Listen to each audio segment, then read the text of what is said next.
निर्वाचन का प्रमाणन पढ़ा जाए।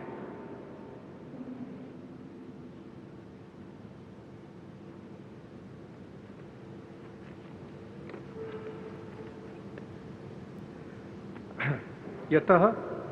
भारत के संविधान के अनुच्छेद 324 द्वारा भारत के उपराष्ट्रपति के पद के निर्वाचन का अधीक्षण, निर्देशन और नियंत्रण भारत निर्वाचन आयोग में निहित है और यतः श्री जगदीप धनखड़ द्वारा 2025 के जुलाई मास के 21वें दिन तदनुसार शक संवत के वर्ष 1947 के आषाढ़ मास के तीसरे दिन त्यागपत्र देने के कारण भारत के उपराष्ट्रपति का पद रिक्त हो गया है और यतः भारत के उपराष्ट्रपति के पद को भरने के लिए संविधान तथा राष्ट्रपतीय और उपराष्ट्रपतीय निर्वाचन अधिनियम 1952 के उपबंधों और तदधीन बनाए गए नियमों और आदेशों के अनुसार निर्वाचन करा लिया गया है तथा परिणाम घोषित कर दिया गया है। अब इसलिए भारत निर्वाचन आयोग एतद द्वारा प्रमाणित करता है कि श्री CP राधाकृष्णन वर्ष 2025 के सितंबर मास के 9वें दिन तदनुसार शक संवत के वर्ष 1947 के भाद्रपद मास के 18वें दिन भारत के उपराष्ट्रपति पद के लिए सम्यक रूप से निर्वाचित हो गए हैं।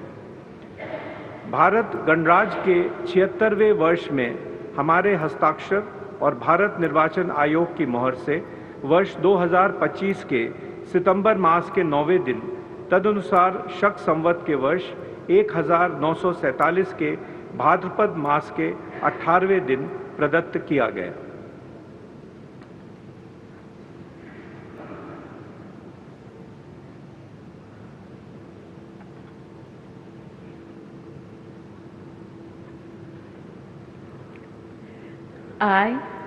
I,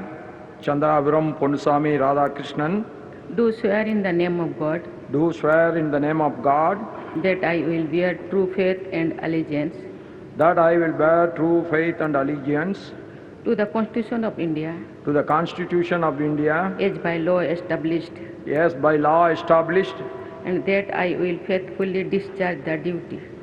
and that I will faithfully discharge the duty upon which I am about to enter.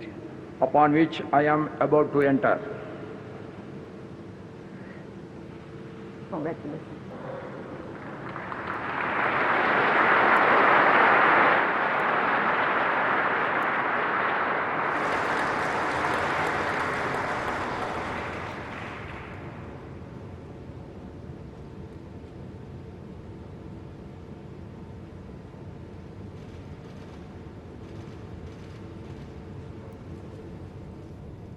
तो आप ये देख रहे हैं देश के 15वें उपराष्ट्रपति के तौर पर CP राधाकृष्णन का शपथ ग्रहण समारोह, जहां पर